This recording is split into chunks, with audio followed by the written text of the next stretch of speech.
नमस्कार, आप देख रहे हैं देश प्रदेश। मुंबई के बांद्रा रिक्लेमेशन से मैं हूं पूजा भारद्वाज और दिल्ली से हमारे सहयोगी शरद शर्मा हमारे साथ बने हुए हैं।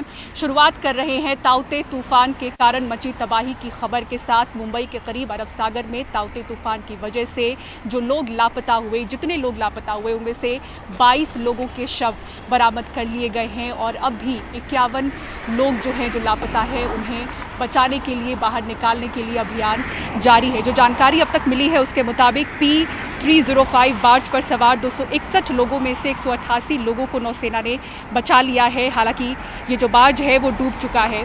बचाए गए एक कर्मचारी ने बताया कि बार्ज के डूबने से पहले इस पर सवार लोगों ने लाइफ जैकेट पहनकर समंदर में छलांग लगा दी थी। बचाए गए लोगों ने हादसे के लिए कंपनी को दोषी ठहराया है।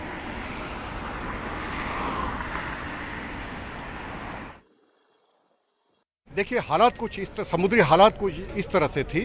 वहाँ पर अगर आप कह सकें कि कोई बोट में उतर करके आ जाएगा या फिर कोई एक जहाज से दूसरे जहाज में चला जाएगा, ये सोचना भी मुमकिन नहीं है।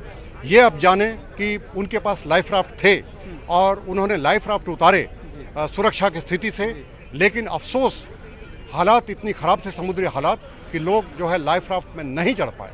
तो रात भर ऑपरेशन चला या बिल्कुल रात भर ऑपरेशन चला। लोग रात में भी रिकवर हुए, लेकिन ऑफ कोर्स दिन में थोड़ा अच्छे ढंग से हो रहा है, लेकिन रात में अपनी चैलेंजेस होती है। हमारे सहयोगी सुनील सिंह ने ऐसे लोगों से बात की है जिन्हें नौसेना की टीम समंदर से बचा कर लाई है। आइए सुनते हैं। P305 बार्ज पर जो कुल 261 लोग सवार थे उसमें से 184 लोग जो बचाए गए, उसमें से 125 लोग जिन्हें कि आईएनएस कोची भारतीय नौसेना की युद्ध नौका यहाँ पर लेकर आई है सुरक्षित, वो यहाँ पर आ चुके हैं। देखिए, ये एक एक करके सभी को उतारा जा रहा है।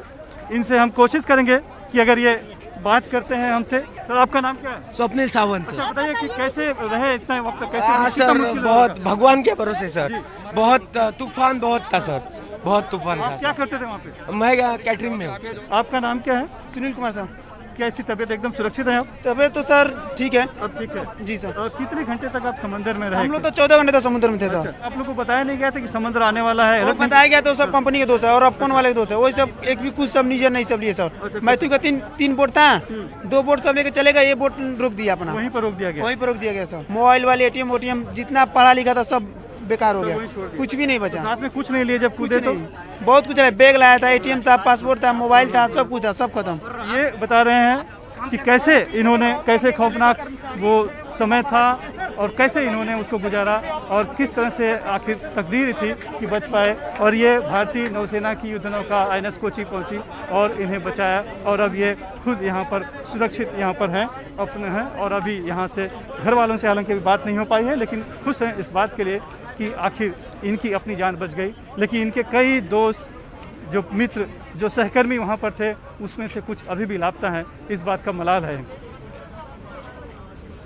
मैं से cameraman Ramit Rohit, Sunil Singh, NDTV India के लिए। और तबाही और बचाव अभियान की इन तस्वीरों के बीच प्रधानमंत्री नरेंद्र मोदी ने ताउते तूफान से प्रभावित गुजरात के लिए 1000 करोड़ के राहत पैकेज का ऐलान किया है। इसी के साथ ही साथ ऐलान किया है कि इस तूफान से जिन लोगों की मौत हुई है उन्हें 2 लाख का मुआवजा दिया जाएगा और जो लोग घायल हुए हैं उन्हें 50,000 की मदद राशि दी जाएगी। प्रधानमंत्री नरेंद्र मोदी आज गुजरात और दीव में तूफान से प्रभावित इलाकों का दौरा कर रहे थे। प्रधानमंत्री मोदी दिल्ली से भावनगर पहुंचे और फिर प्रभावित इलाकों के हवाई सर्वे पर निकल गए।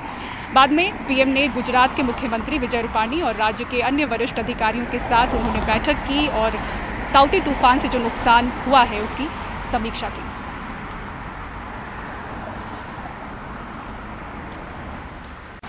और कोरोना की जो ये दूसरी घातक लहर है वो गांवों तक भी दाखिल हो चुकी है। बड़ी संख्या में लोगों की मौतें हो रही हैं, लेकिन हैरानी की बात यह है कि ग्रामीण इलाकों में बेहद कम लोगों को टीका लग सका है। आखिर इसकी वजह क्या है, ये समझने की कोशिश की हमारे सहयोगी रवीश रंजन शुक्ला ने। गौतम बुद्ध नगर से उनकी ग्राउंड रिपोर्ट देखी।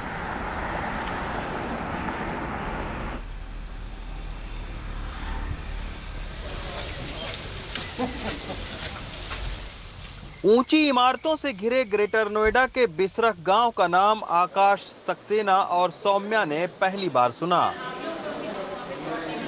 जब वेबसाइट पर देखा कि यहां टीकाकरण केंद्र में स्लॉट आसानी से मिल रहा है तो फौरन ले लिया। करीब 20 किलोमीटर दूर गाजियाबाद से वो यहाँ आए हैं। यहाँ से तो करीब 15 से 18 किलोमीटर दूर है। स्लॉट्स अवेलेबल नहीं है, तो हम लोगों को 5-6 दिन हम लोगों ने ट्राई किया, तो जो हमें सबसे पहले जो मिला वो यहाँ का मिला, तो हमने उसको यहाँ करा दिया, हम लोग यहाँ पर आ गए। अब बिसराक इससे पहले कभी आप आए थे? इस गांव का नाम सुना था आपने? नहीं, हमने तो पूछ के आए हम लोग वो। लेकिन इस टीकाकरण केंद्र के आसपास के बिसरख, जलालपुर, सैनी, पतवाड़ी, खैरपुर गुज्जर जैसे दर्जनों गांव से लोग टीका लगवाने कम आ रहे हैं, जबकि वहां बीमारी और मौत ज्यादा है। सोसाइटी के जिनको स्लॉट जिनका बुक हुआ है, सोसाइटी के लोग ज़्यादातर आ रहे हैं। अच्छा, गांव के लोग भी हैं, लेकिन गांव के लोग कम हैं, और ये बात शासन के संज्ञान में ऊपर तक पहुंचाई गई है। लोग वैक्सीन क्यों नहीं लगवा रहे हैं, ये जानने के लिए हम खैरपुर गुज्जर गांव पहुंचे। इस गांव में कोरोना जैसे लक्षण से दर्जन भर से ज्यादा मौतें हुई हैं। कई लोग कोरोना संक्रमित पाए गए हैं।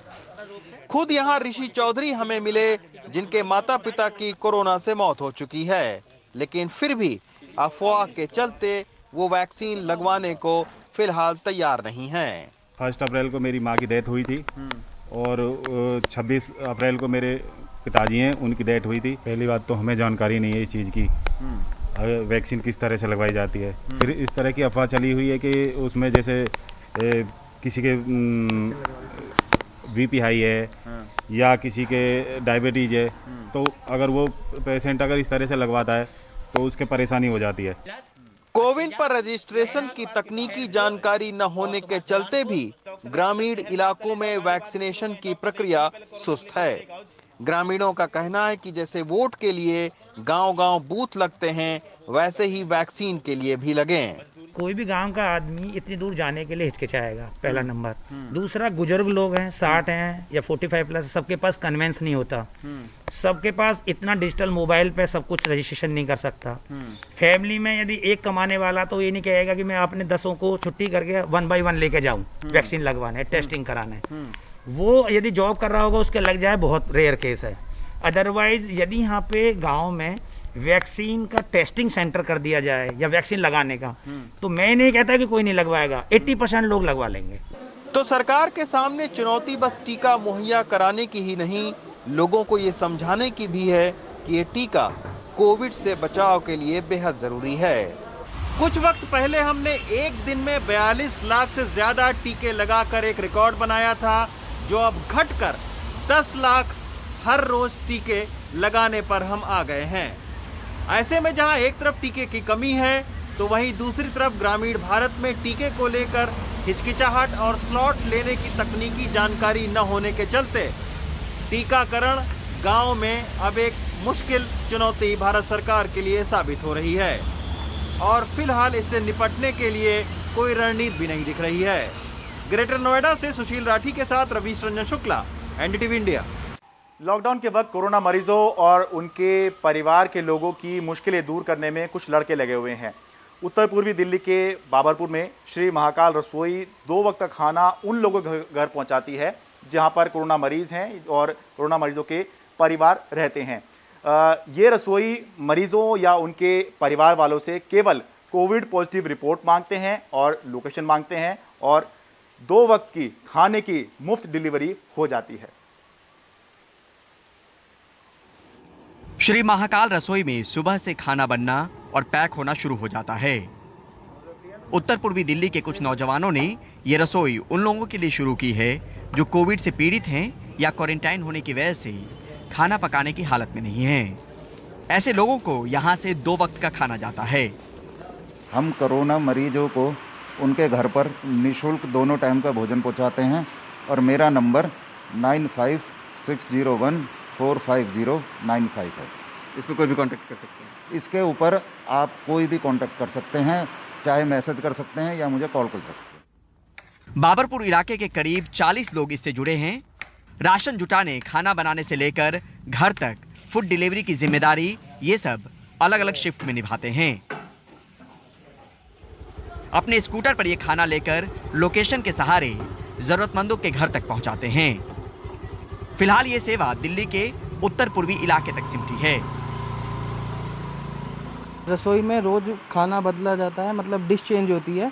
हम तेल मसालों का ज़्यादा ध्यान रखते हैं क्योंकि मरीज़ को कोई प्रॉब्लम ना हो।